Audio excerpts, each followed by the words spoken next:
I have a functional medicine business and I am operating it as a sole proprietor, which means I don't have an LLC or any kind of corporation or any other kind of entity.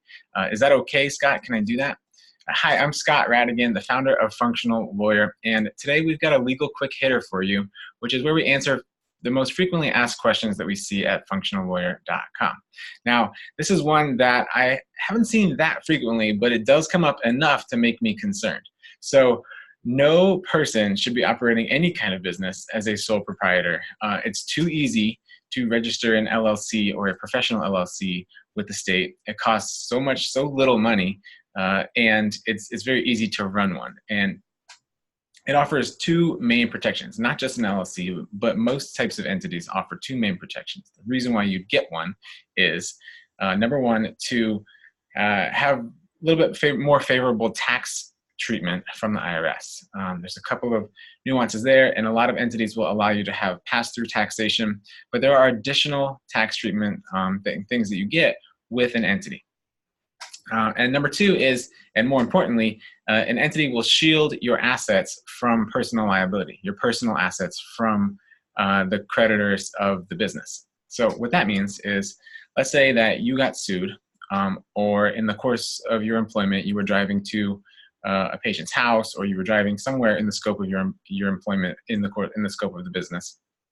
You got into a car accident and caused $500,000 worth of damage. Now, your general business liability should cover some of that, and your auto insurance should cover some of that. But let's say it was $2 million, right? Once they exhaust all the insurance proceeds, then they start coming after the assets of the business.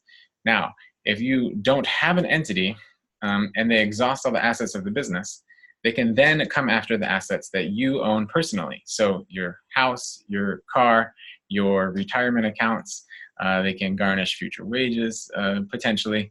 And so that is obviously a problem, right? So it's very simple to do, to sign up and register an entity in your state. And what that does is it protects your personal assets from any creditors of the business. So running a business is hard, and you'll probably hear the stats that many of them fail. And so a lot of you probably have some creditors or some debt that you're carrying. And so, I don't think you'll fail, but in the unlikely event that any creditors need to come after you and collect on that debt, then your personal assets are protected. So it comes up enough that it's concerning. So if you are thinking about starting your own functional medicine business, or you've already started it and you are a sole proprietor or in a general partnership, please, please, please strongly consider forming an entity and registering with your state. If you have questions about that or any other legal issues related to functional medicine, please reach out to me or subscribe to the YouTube channel here, and we'll see you at functionallawyer.com. You can follow us over there or on our Facebook page as well. Until next time, this is our legal quick hitter, and I'm Scott Rattigan with functionallawyer.com.